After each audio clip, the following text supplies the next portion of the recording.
Hello friends, राजका special स्वामी भक्ती या चॅनलवर मी तुमचं पुन्हा एकदा नव्याने स्वागत करते। तर आजचा जो आपला व्हिडिओ आहे ते जो कोणी पाहिल त्याला मोठ्या संकटातून स्वामी त्याच्या हाकेला नक्कीच धावून येतील। श्री स्वामी समर्थ। एकेकाळी भगवान शिव आणि माता पार्वती गंगेच्या काठावर एका झाडाखाली एकत्र बसून विश्रांती घेत होते। तेवढ्यात तिथे गाय पोहोचते।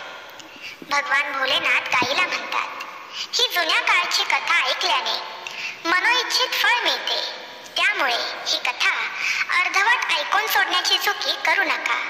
ही कथा ऐकल्याने मोठे मोठे दुःख, रोग, गरिबी, कर्ज, पाप सर्व काही जळून जाते आणि रडक्या दुःखी भाग्यात चमत्कार होऊन आपल्या जीवनात सुख समृद्धी येते, हे नक्की आहे।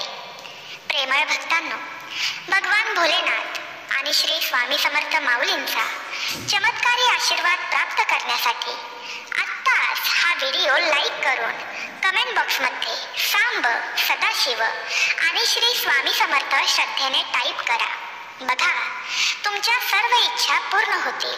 फक्त ही कथा शेवटपर्यंत ऐकत रहा। एकेकाळी भगवान शिव आणि माता पार्वती गंगेच्या काठावर एका झाडाखाली एकत्र बसून विश्रांती घेत होते। भक्तांनो, एका गायीने सांगितले आहे की कितीही मोठ्यातील मोठे दुःख संपवता येते, शेवटी चमत्कार होतच असतो। तेवढ्यात एक गाय तिथे पोहोचते आणि भगवान भोले बाबांना म्हणते, हे भगवान, आज मी तुम्हाला मानवाच्या कल्याणासाठी एक अतिशय महत्त्वाचा प्रश्न विचारण्यासाठी आले आहे। तेव्हा भगवान भोले बाबा म्हणतात, हे गाय माते, तुला मानवाच्या कल्याणासाठी कोणता प्रश्न विचारायचा आहे?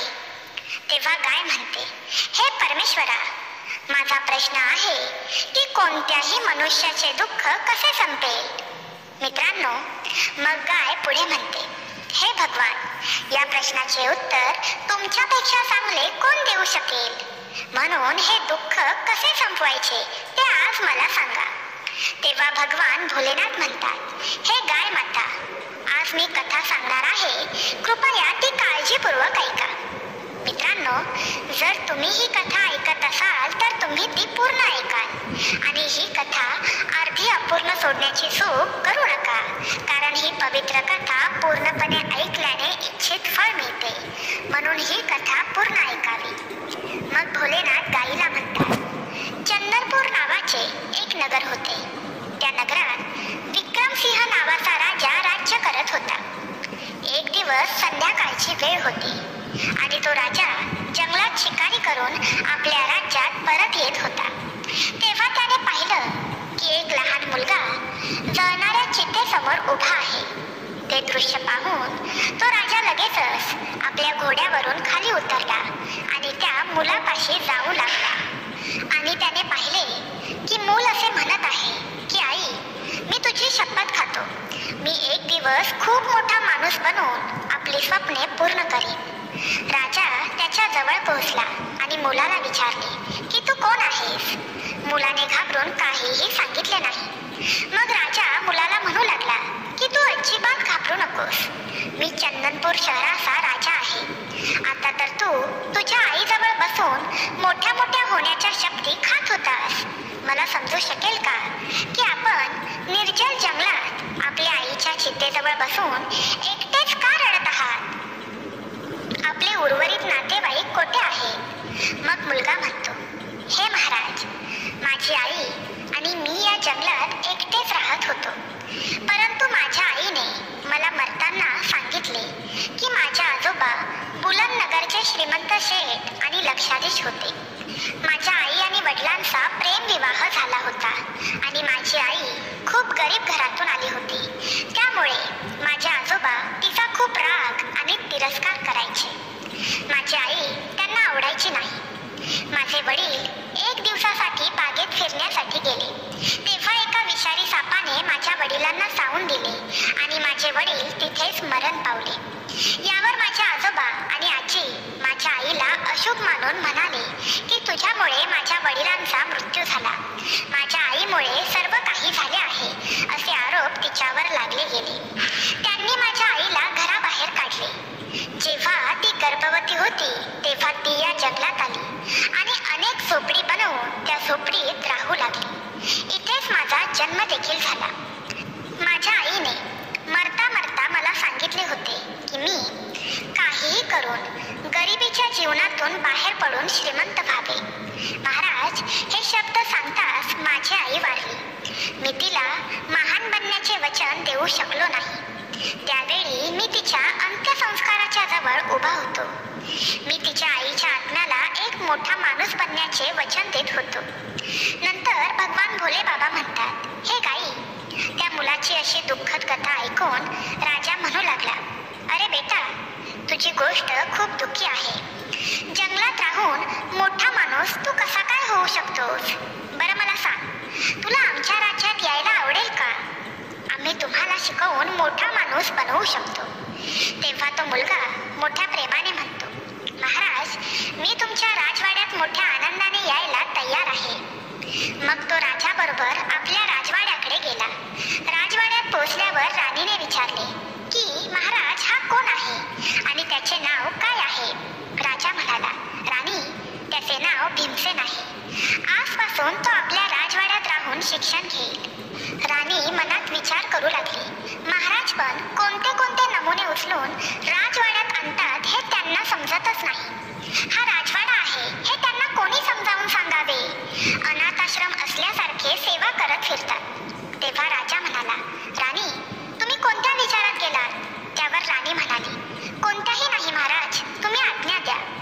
महाराज म्हणाले, महाराणी, आजपासून भीमसेन तुझ्या सावलीत वाढेल.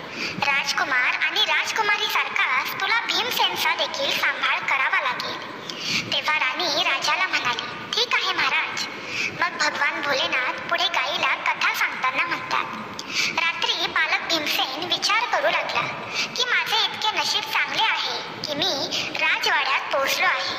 तर दुसरीकडे राणी विचार करत होती की भीमसेनला राजवाड्यातून बाहेर काढण्यासाठी मला उद्या काहीतरी करावे लागेल.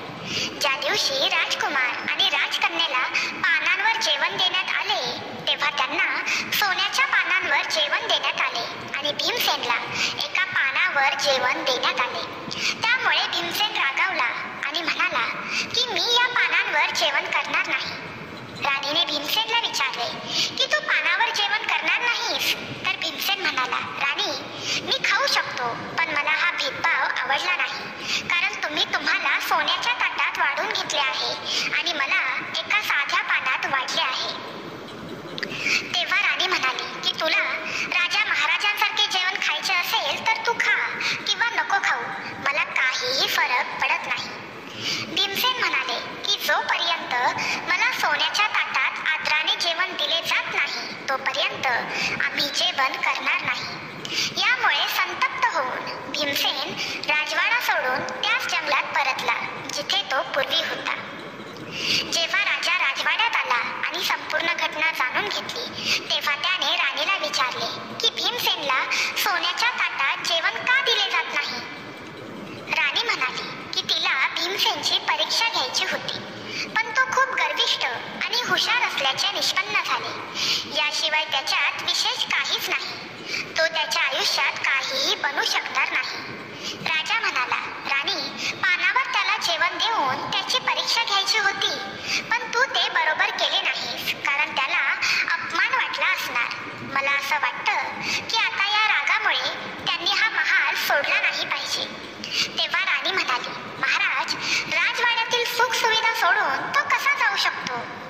तेव्हा राजाने ताबडतोब महालात भीमसेनचा शोध सुरू केला, पण तो राजवाड्यात कुठेच सापडला नाही. म्हणून राजाला वाटले भीमसेन अरण्यात आपल्या झोपडीत गेला असावा. मी ताबडतोब तिथे जाऊन असह्य मुलाला पुन्हा राजवाड्यात आणायला हवे. राजा घोड्यावर स्वार होऊन जंगलाकडे निघाला.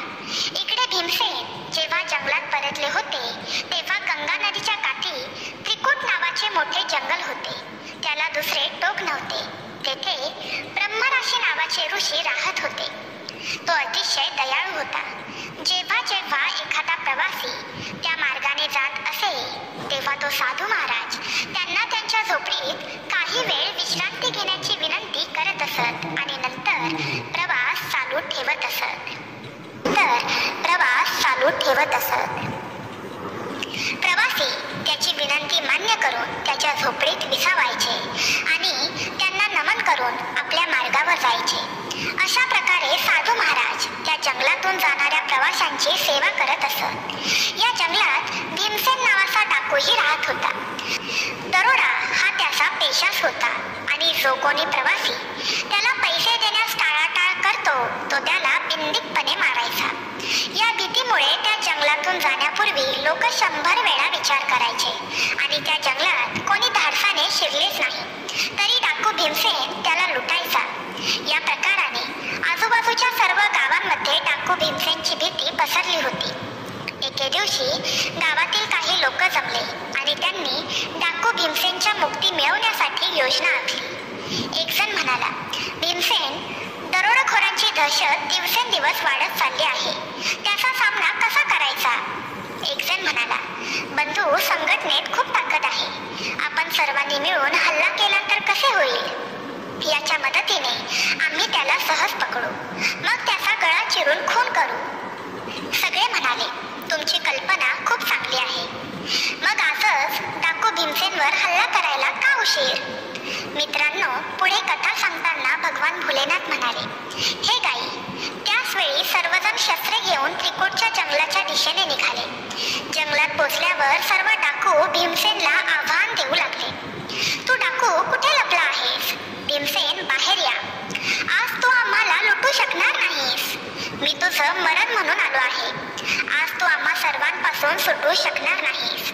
शिकार करताना झुडपात लपून बसलेल्या दरोडेखोर भीमसेनला हे सर्व दिसले. अनेक लोक त्याच्या विरोधात बोलत होते. त्याला अचानक धक्का बसला. त्याला वाटले की आज जर आपण या जमावाने पकडले तर मला पळून जाणे कठीण होईल. ते त्याला सतत आव्हान देत असताना डाकू भीमसेनला वाटले की हे लोक नक्कीच मला पकडतील. मला इथून दुसरीकडे कुठेतरी लपावे लागेल जेणेकरून मी माझा जीव वाचवू शकेन. हा विचार करून तो शांतपणे तिथून पळून गेला आणि लगेचच त्याला त्या साधूंची झोपडी दिसली. त्याला वाटले की आता आपण या झोपडीत आश्रय घ्यावा. तो झोपडीजवळ पोहोचला. तो खूप धापा टाकत होता. ऋषींनी त्याच्याकडे बघितले आणि म्हणाले, तू कोण आहेस? तेव्हा ऋषी म्हणाले, तू कोण आहेस? तू इतका धावत धावत पळून कुठून आला आहेस? ऋषींनी त्याला विचारलं की तुला मोठा माणूस व्हायचा आहे का? तेव्हा भीमसेन म्हणाला, हो, मला मोठा माणूस व्हायचे आहे, पण समजत नाही हे सर्व मी कसे करू शकतो. तेव्हा साधू म्हणाले, बाळा, तू इकडे राहून मोठा माणूस कसा काय बनू शकतोस? मोठा माणूस बनण्यासाठी बुद्धीची आवश्यकता असते. बुद्धी विद्या ग्रहण केल्याने येते. तेव्हा भीमसेन म्हणाला, परंतु महाराज, मी विद्या कशी प्राप्त करू? माझ्याकडे तर शिक्षणासंदर्भात काहीही नाही. मला कोण शिकवू शकत नाही. त्यावर ऋषी म्हणाले, जर तुला खऱ्या मनाने शिक्षण घ्यायचे असेल तर माझ्या आश्रमात राहून तुम्ही ज्ञान मिळवू शकता. भीमसेनने कसा तरी त्रासलेला श्वास रोखला आणि तो बोलू लागला, साधू बाबा, मला काही माणसं मारण्यासाठी जंगलात शोधत आहे. त्यावर साधू म्हणाले, बेटा, तू झोपडीत जा आणि तिथे जाऊन बस. साधूंचे हे बोलणे ऐकून भीमसेन आतमध्ये झोपडीत जाऊन बसला. क्षणातच भीमसेनला शोधण्यासाठी माणसांची गर्दी साधूंच्या झोपडीजवळ येऊन पोहोचली आणि ती सर्व माणसं साधू महाराजांना विचारू लागली की बाबा, तुम्ही एखाद्या मनुष्याला इथून पळ काढताना पाहिले आहे का? तुम्ही कोणत्या माणसाबद्दल बोलत आहात? ते सर्व म्हणाले, साधू महात्माजी, आम्ही डाकू भीमसेन बद्दल बोलतोय. साधू बाबा, त्याने निष्पाप आणि निराधार लोकांना लुटले. तेव्हा ते साधू बाबा म्हणाले, तुम्ही काय म्हणत आहात? हो साधू, आम्ही खरं बोलत आहोत आणि मोका भेटल्यावर भीमसेन कित्येक लोकांची हत्या देखील करतो. तेव्हा साधू बाबा म्हणाले, काय तुम्हाला भीमसेनला मारायचे आहे? पण तो कधीच गंगा नदीमध्ये पडून मृत्यू पावला आहे. तेव्हा ती माणसं बोलू लागली की साधू, तुम्ही खरे बोलत आहात. तेव्हा साधू म्हणाले, हो भावांनो, माझ्या म्हणण्यावर विश्वास ठेवा आणि तुम्ही सर्वजण आपापल्या घरी परत जा. भीमसेन लपलेल्या झोपडीतील खिडकीतून हे सर्व पाहत होता आणि विचार करत होता की आज साधू बाबांमुळे त्याचा जीव वाचला. साधूंचा ही लोक खूप आदर करतात आणि त्यांच्यावर विश्वास ठेवून मला मारायला आलेली माणसं तिथूनच निघून गेली. लोक निघून गेल्यानंतर डाकू झोपडीतून बाहेर आला आणि साधू बाबांना विचारू लागला, साधू, तुम्ही माझ्या झोपडीत त्या लोकांशी खोटे का बोललात? तेव्हा साधू म्हणाला की मी त्यांच्याशी खोटं बोललो. तुझ्या आतील डाकू मृत्यू पावला आहे, म्हणूनच तू घाबरून माझ्या झोपडीपर्यंत येऊन पोहोचलास. तेव्हा भीमसेन म्हणाला, होय बाबा, तुमची गोष्ट खरी आहे. तेव्हा साधू बाबा भीमसेनला म्हणाले, बेटा, त्यांच्याकडून पैसे लुटून तू तुझा संसार आणि त्याच्याही पुढचा संसार उधळणार आहेस का? इतर लोकांसारखं निर्भयपणे तू जगू शकतोस का? इतकं सर्व होऊन तुझ्या मनातील भीती जात आहे का? तुझ्या मनात सतत हीच भीती असते ना की मला कुणीतरी मारून टाकेल. हे सत्य आहे ना? तेव्हा भीमसेन म्हणाला, होय साधू.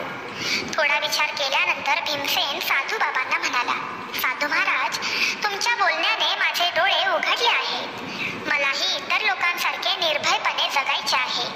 कृपया मला काही उपाय सांगा ज्याने लोक तुमच्यासारखा माझाही आदर करतील.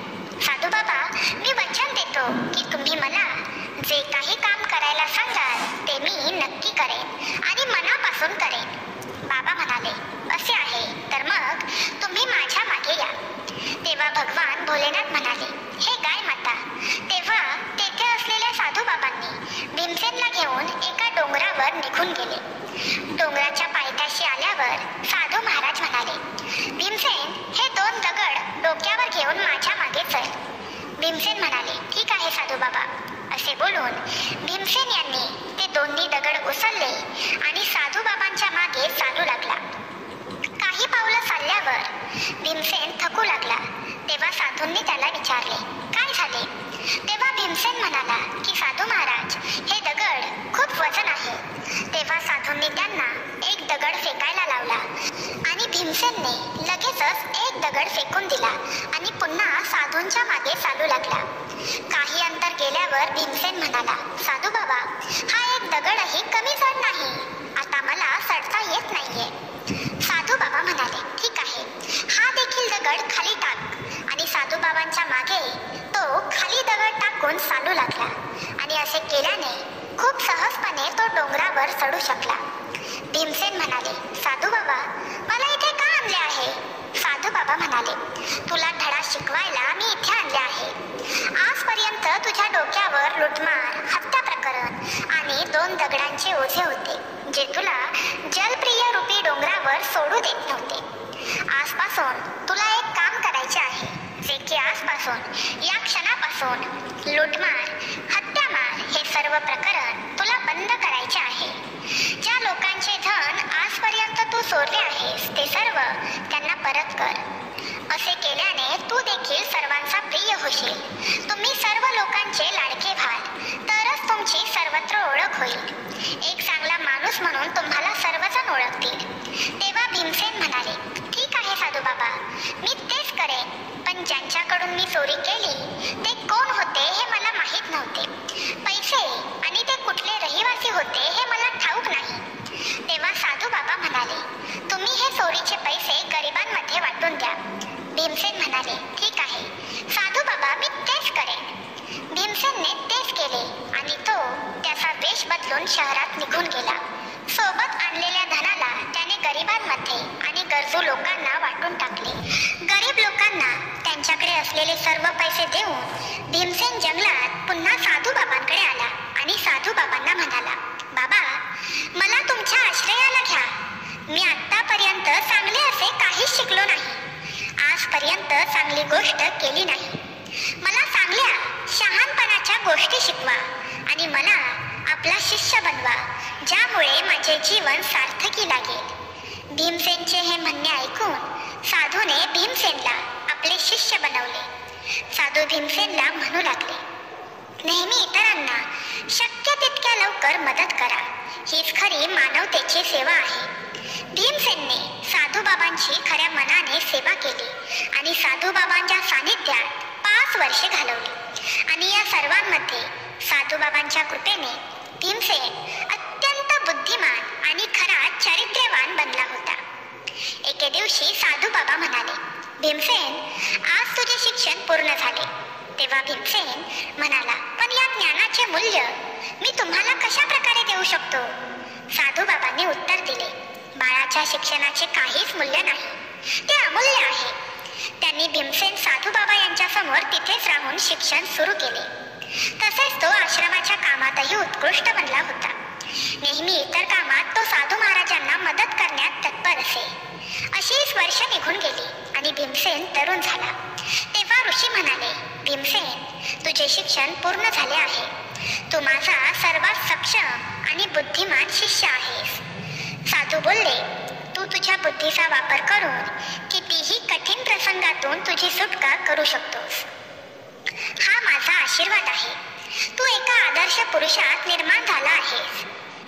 हे म्हणणे ऐकून भीमसेन साधूंना म्हणाला, मग साधू महाराज, मला आता काय करावे लागेल? तेव्हा साधू म्हणाले, तू अजूनही युवा आहेस. तुझ्या पुढे खूप आयुष्य आहे. म्हणून आता तुलाच काहीतरी करावे लागेल आणि तुझे जीवन व्यापन करावे लागेल. भीमसेन निराश होऊन बोलू लागला, गुरुदेव, मी सर्वत्र कुप्रसिद्ध आहे. सर्वजण मला डाकू म्हणून ओळखतात. माझ्यासारख्या मनुष्याला कोण काम देईल? यावर साधू म्हणाले, जा, तुझ्या बुद्धिमत्तेच्या जोरावर एक यशस्वी योद्धा बनून चंदनपूरला जा. मग भीमसेनने निश्चय केला की तो चंदनपूरला जाणार.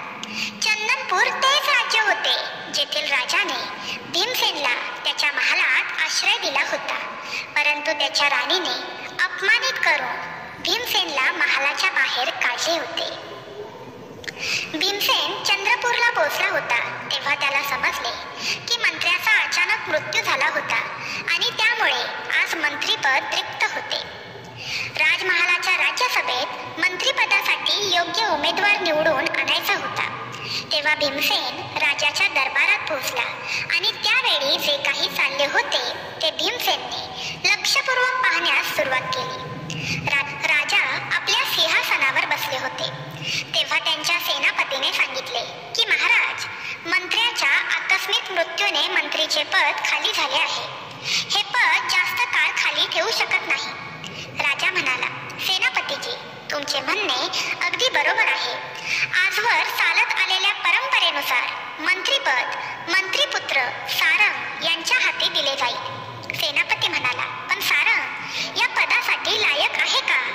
राजा म्हणतो, लायक असो किंवा नसो, राज्याच्या परंपरेनुसार हे पद मंत्रीपुत्र यांना देण्यात येईल. आम्ही आता दरबारात ही गोष्ट जाहीर करू. इतक्यात भीमसेन पुढे आला आणि म्हणाला, काळानुरूप जुन्या परंपरा बदलण्यातच शहाणपण आहे. तेवढ्यात एक किशोर नावाचा युवक पुढे आला आणि म्हणू लागला, महाराज, माझं नाव किशोर आहे. मी मंत्रीपदासाठी माझं नाव तुमच्या पुढे ठेवत आहे. तो युवक भीमसेनच असतो, पण त्याने त्याचे नाव खोटे सांगितलेले असते, जेणेकरून राजा त्याला ओळखू शकणार नाही. खूप काळानंतर राजा विक्रम हे वृद्ध झाले होते. भीमसेन राजाला म्हणू लागले, महाराज, तुमची इच्छा असेल तशी तुम्ही माझी परीक्षा घेऊ शकता. मी तुमच्या परीक्षेत उत्तीर्ण झालो तर ठीक आहे, नाहीतर तुम्हाला हवी ती शिक्षा तुम्ही मला देऊ शकता. राजा म्हणाला, तरुणा, राजाच्या परंपरा बदलण्यासाठी तू दिलेला सल्ला आम्हाला मान्य आहे. तुम्ही आमच्याद्वारे घेतलेल्या परीक्षेत उत्तीर्ण झाला तरच आम्ही तो सल्ला अंमलात आणू. आम्ही सारंग आणि तुमची दोघांची परीक्षा घेऊ आणि मग त्याला चंदनपूरचा मंत्री करू. राजा विक्रमसिंह यांच्या आदेशानुसार सोन्याच्या म्यानात ठेवलेल्या 2 तलवारी ताबडतोब राज दरबारात हजर केल्या गेल्या. तेव्हा राजा विक्रमसिंहने सारंगला तलवार दिली आणि सांगितले, सारंग, तुला उत्तर दक्षिण दिशेला जावे लागेल आणि तिथून जवळ असलेल्या राज केसरपूरला जा आणि तिथल्या राजा केसर सिंगला ही भेट द्या आणि पुन्हा इकडे या. त्यानंतर राजाने किशोरला सोन्याची तलवार दिली. राजा किशोरला म्हणाले, पश्चिमेकडील सीमेवरील राज विशालपुरम येथे तुला जावे लागेल आणि राजा विशाल यांनाही भेट म्हणून तुला द्यावी लागेल आणि पुन्हा इकडे परतावे लागेल. आणि ते दोघेही तलवारी घेऊन उत्तरेकडील केसरपूर राजाच्या दरबारात पोहोचले. जेव्हा सारंग उत्तर दिशेतील केसरपूर राज्यात पोहोचले तेव्हा तेथील राजाला सारंग म्हणाले, मी चंदनपूर येथील पाठवण्यात आलेला राजपूत आहे. तेथील महाराजांनी ही सोन्याची तलवार तुम्हाला भेट वस्तू म्हणून दिली आहे. तेव्हा तेथील राजा त्या राजदूताला म्हणाला, या भेट वस्तूचा मी उपहार करत आहे. पण जेव्हा महाराजांनी तलवार बाहेर काढली तेव्हा त्यांना दिसले की तलवारीच्या टोकाला लाल रंग लागला आहे. राजाने विचारलं, हे काय? तलवारीच्या टोकाला लाल रंग का लागला आहे? या लाल रंगाचा अर्थ काय आहे आणि हे असे मला का पाठवले आहे? मग सारंगच्या मनात विचार आला, या लाल रंगाचा अर्थ काय असू शकतो? मला याचे उत्तर माहीत नाही. पण यावेळी राजा केसर सिंगच्या प्रश्नाला उत्तर न देणे योग्य होणार नाही असा विचार करून तो म्हणाला, हो राजन, हे लाल रंगाचे रहस्य असे आहे की एकतर तू आमच्या राजाच्या तलवारीची ताकद मान्य कर, नाहीतर आमच्या राजाची रक्तरंजित तलवार तुमच्या राज्यात रक्ताच्या नद्या वाहूनही नाही सुकणार. आता युद्धभूमीमध्येच धारदार तलवारीचा निर्णय होईल. सेनापती विक्रम सिंगने लाल रंगाची तलवार पाठवून आम्हाला आव्हान दिले आहे. आजपासून आपण चंदनपूर शहरावर हल्ला करण्याचा विचार केला पाहिजे. हे ऐकून महाराज सारंग घाबरून तिथून निघून आले. तेच दुसऱ्या ठिकाणी भीमसेन विशालपूर इथे पोहोचला. तेव्हा तो तेथील राजासमोर उपस्थित राहिला. तेव्हा तेथील राजा म्हणाला, हे राजदूत, या तलवारीच्या टोकाला लागलेला हा लाल रंग आम्हाला समजत नाही. त्याचा अर्थ काय आहे? ते ऐकून भीमसेन म्हणाले, महाराज, आमचे राजे तुमचा खूप सन्मान करतात. या तलवारीला तुमचा खूप आदर आहे. त्याच आदराचे प्रतीक म्हणजे तलवारीच्या टोकावर लाल रंग लावणे. म्हणजे आपला राजा आणि त्याचे राज्य तुमच्या मैत्रीसाठी कोणत्याही थराला जाऊ शकते. राजा खुश होऊन म्हणाला की ही खूप चांगली गोष्ट आहे. मी तुमच्या राजाच्या या मित्रतेचा स्वीकार करतो आणि त्यांचे मनपूर्वक आभार मानतो. मी तुमच्या राजाचा खरा मित्र होण्याचा प्रयत्न करीन.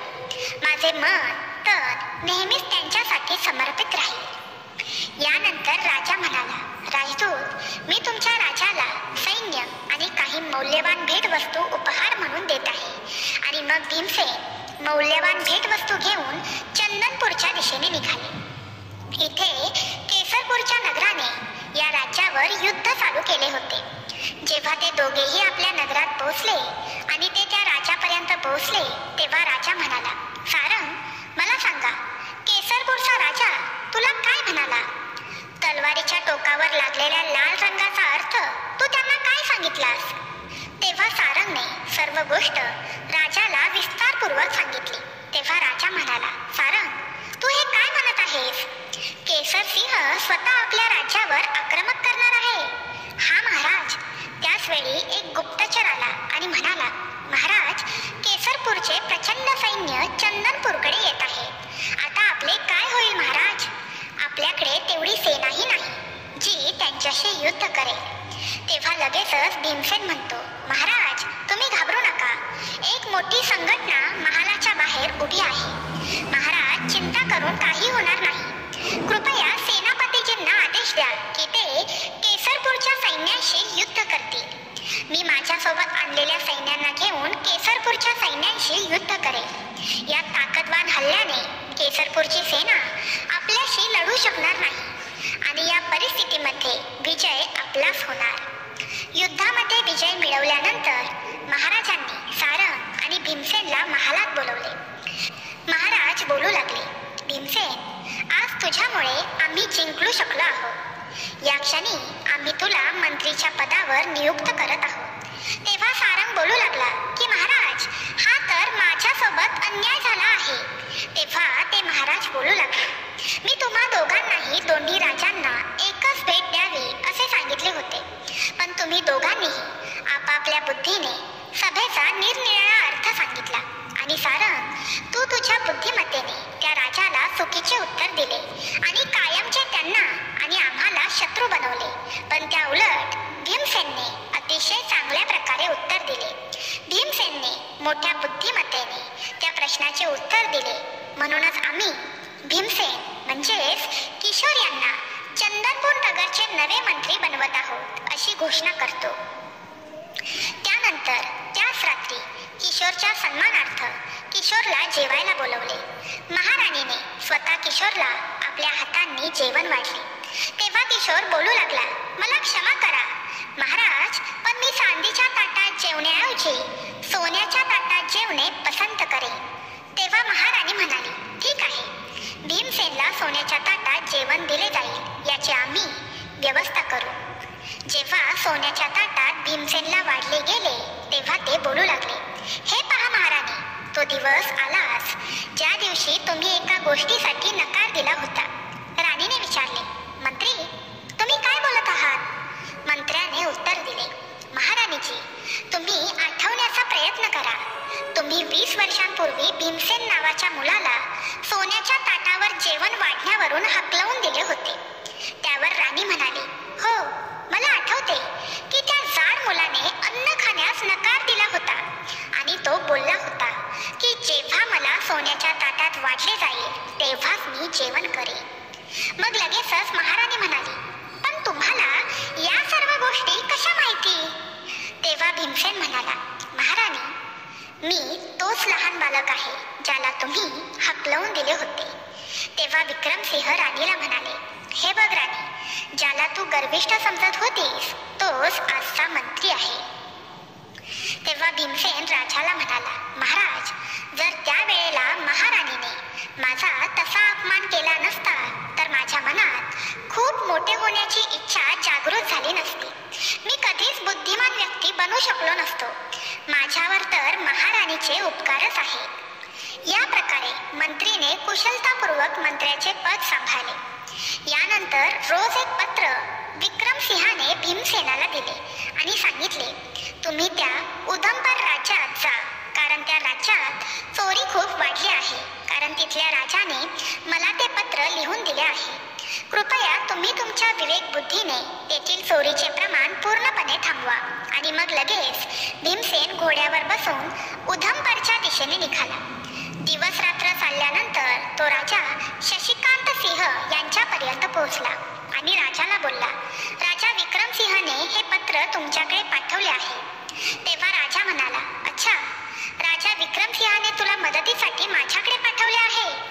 भीमसेनकडून पत्र घेऊन राजाने ते पत्र वाचले, ज्याच्यामध्ये लिहिले होते की पत्र घेऊन जो व्यक्ती तुझ्याकडे आला आहे तो गेले 5 वर्ष माझ्याकडे मंत्रीपदावर आहे. माझ्याकडे 5 वर्ष घालवल्यानंतर त्याचे मन पूर्णपणे साफ झाले आहे. माझ्या शिक्षणामुळे त्याची बुद्धी पूर्णपणे तीव्र झाली आहे. यामुळे मला असे वाटते की तुम्ही त्यांना एखाद्या महत्त्वाच्या पदावर नियुक्त करणे योग्य होईल. हे सर्व वाचून तो राजा पूर्णपणे विचारात गेला. हा मनुष्य एकेवेळी डाकू होता आणि त्यानंतर तो राजा बनला आहे.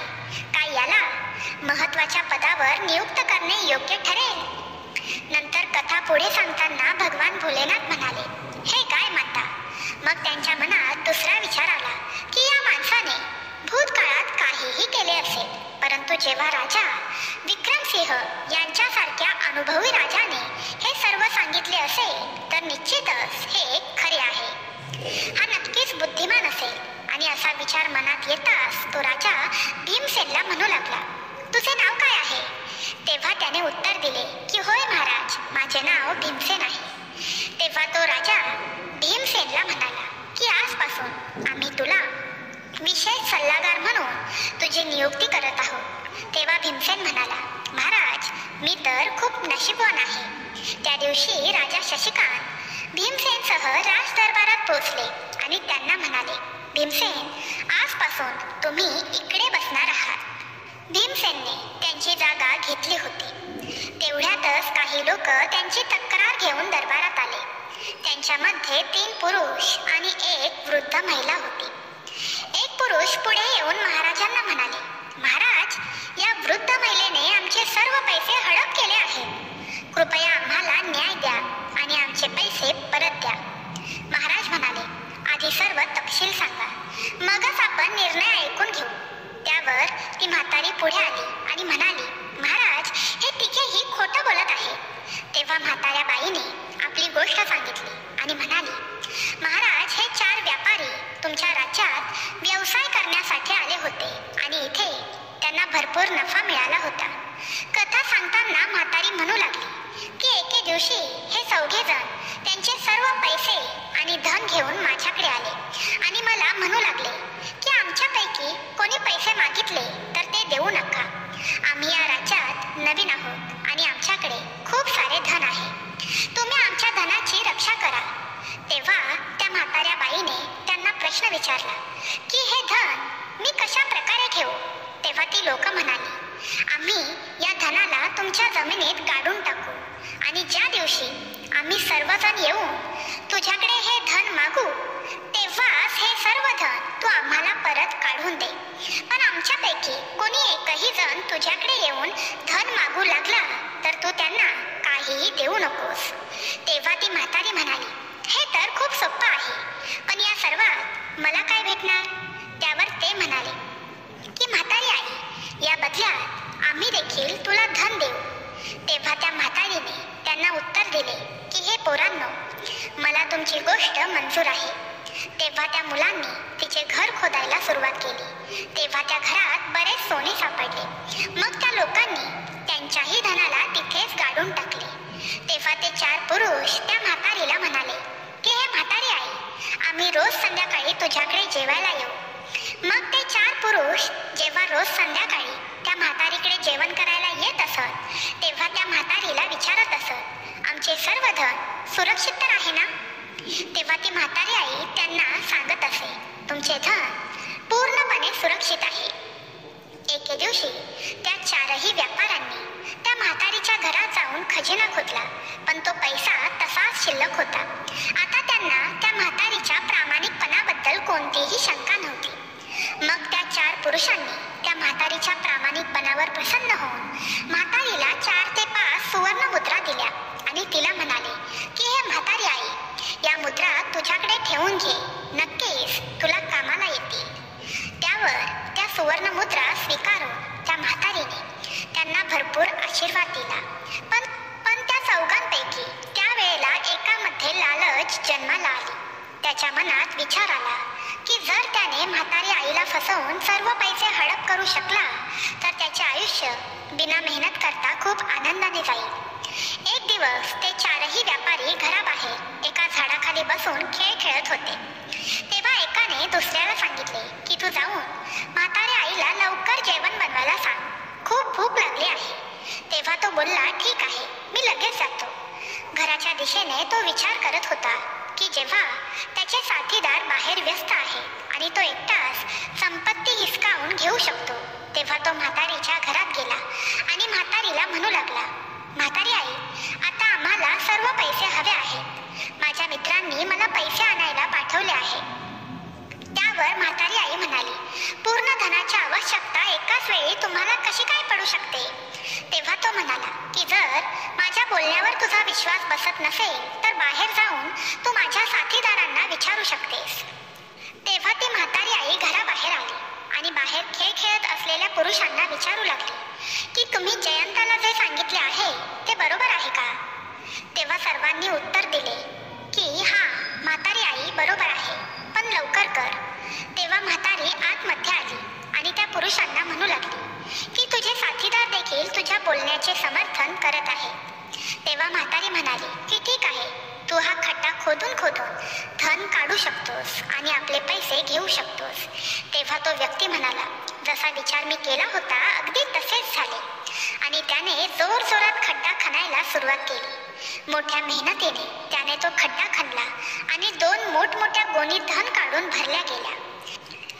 यानंतर तो म्हातारीला म्हणाला, म्हातारी आई, तू जरा तांब्या भरून पाणी घेऊन ये, मला खूप तहान लागली आहे. तेव्हा म्हातारी आई पाणी आणायला गेली.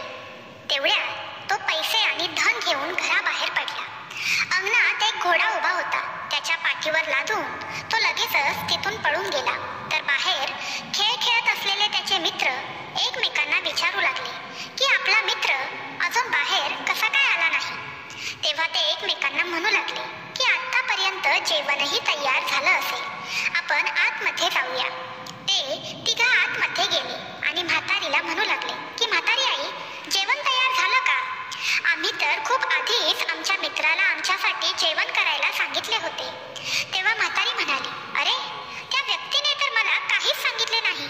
तो व्यक्ती सर्व धन आणि पैसे घेऊन केव्हाच तुमच्याकडे निघून गेला आहे.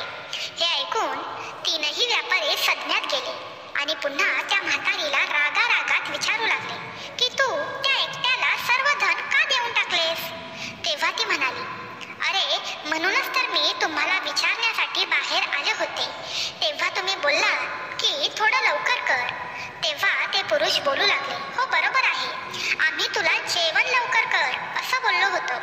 तेव्हा म्हातारी म्हणाली, तुमच्या मित्रांनी तुम्हाला धोका दिला आहे. म्हातारीने कथा पूर्ण करताना राजाला सांगितले की राजा, हीच आहे खरी कहाणी.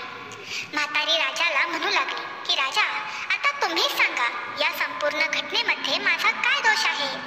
तेव्हा ते तीनही पुरुष राजाला म्हणू लागले की महाराज, ही म्हातारी खोटं बोलत आहे. तिला नक्कीच माहित आहे की आमचा मित्र धन घेऊन कुठे गेला आहे. महाराज, आमच्यावर कृपा करा आणि या म्हातारीला आमचे सर्व धन परत करण्याची विनंती करा.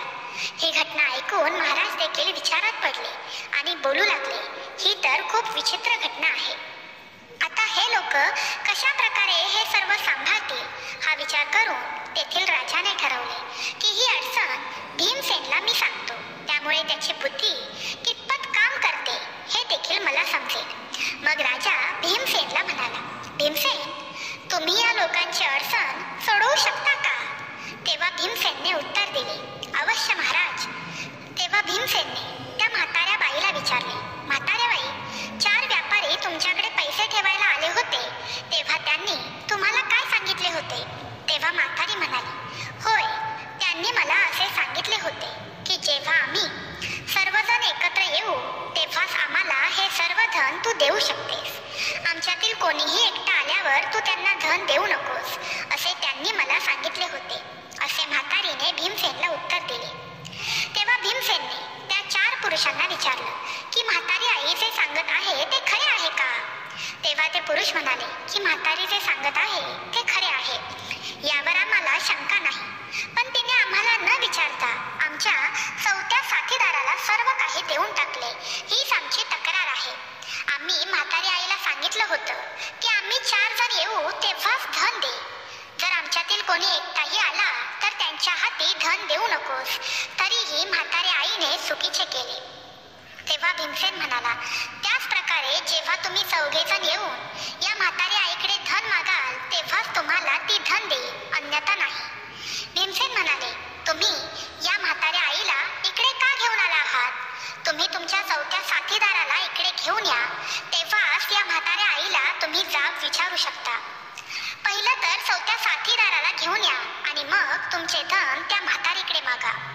मग तेव्हा जर म्हातारीने तुम्हाला तुमचे धन परत दिले नाही तर मग तुम्ही तिला दोषी ठरवू शकता. तेव्हा ते तीनही पुरुष विचार करू लागले की या व्यक्तीने तर आपल्याच शब्दांमध्ये आपल्याला अडकवले आहे, तेही खूप चांगल्या प्रकारे बुद्धिमत्ता वापरून. तेव्हा ती म्हातारी आई म्हणू लागली की बाळा, तू खूप चांगला निर्णय घेतला आहेस, तुला दीर्घ आयुष्य लाभो. मग ते व्यापारी मान खाली घालून तेथून जायला निघाले. तेव्हा भीमसेन म्हणाला, थांबा, मला तुमच्या तिघांच्या मेहनतीवर संशय येतोय. कोणी आपल्या मेहनतीने कमावलेले धन दुसऱ्यांच्या घरी ठेवेल तरी कसे? तुम्ही मला खरे खरे सांगा, हे धन तुम्हाला कुठून मिळाले? तेव्हा ते तीनही पुरुष सांगू लागले की हे धन आम्ही व्यापार करून मिळवले आहे. तेव्हा महाराज म्हणाले, खरं खरं सांगा, नाहीतर आज तुमचे खरे नाही. तेव्हा ते पुरुष बोलू लागले की नाही महाराज, आम्ही खरे बोलत आहोत. तेव्हा भीमराज म्हणाले की यांच्याकडून खरे वगळण्यासाठी पोलिसांना बोलवण्यात यावे, जेणेकरून हे खरे सांगतील. हे ऐकता क्षणी त्या तीनही पुरुषांनी खरे सांगण्यास सुरुवात केली आणि बोलू लागले की महाराज, आमचा चोरी करण्याचा 4 जणांचा गट होता. जे धन आमचा 4था साथीदार घेऊन फरार आहे ते धन एक चोरी करूनच एकत्र केले गेले होते. तेव्हा महाराज बोलू लागले, आता तर तुम्ही चोर निघालात. तेव्हा त्या पुरुषांनी देखील ते मान्य केले. भगवान भोलेनाथ गायीला कथा सांगताना बोलतात, हे गाय. मग त्या राजाने त्याच्या सैनिकांना आदेश दिला की या चोरांना जेलमध्ये टाकण्यात यावे आणि त्या वृद्ध म्हातारीला सन्मानाने राजमहालातून बाहेर जाऊ द्यावे.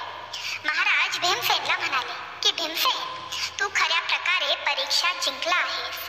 आम्ही तुमची विशेष सल्लागार म्हणून नियुक्ती केली, हे योग्य केले. आम्ही तुम्हाला आमचे विशेष सल्लागार बनवून दाखवले त्या दिवसापासून राजा शशिकांत सिंह हे सर्व काम भीमसेनचा सल्ला घेऊनच करत असत। भगवान शिव आपली कथा अशा प्रकारे संपवतात। मित्रांनो, ही कथा तुम्हाला आवडली असेल तर कमेंट बॉक्समध्ये हर हर महादेव लिहा। चॅनलला आणि आजचा व्हिडिओ कथा कशी वाटली हे कमेंट बॉक्समध्ये सांगायला अजिबातच विसरू नका। आणि हो, बेल आयकन प्रेस करायला सुद्धा विसरू नका। बेल आयकन प्रेस केल्यावर तुम्हाला आपल्या या व्हिडिओचं नोटिफिकेशन येईल आणि नोटिफिकेशन आल्या तुम्हाला व्हिडिओ लगेचच पाहता येईल। तर मित्रांनो, व्हिडिओ आवडला असेल तर लाईक करा, शेअर करा आणि नवीन असाल तर आपल्या ह्या चॅनलला सबस्क्राईब करा। तर भेटूया उद्याच्या व्हिडिओमध्ये नवीन विषय आणि नवीन व्हिडिओ घेऊन। तोपर्यंत बाय बाय। श्री स्वामी समर्थ।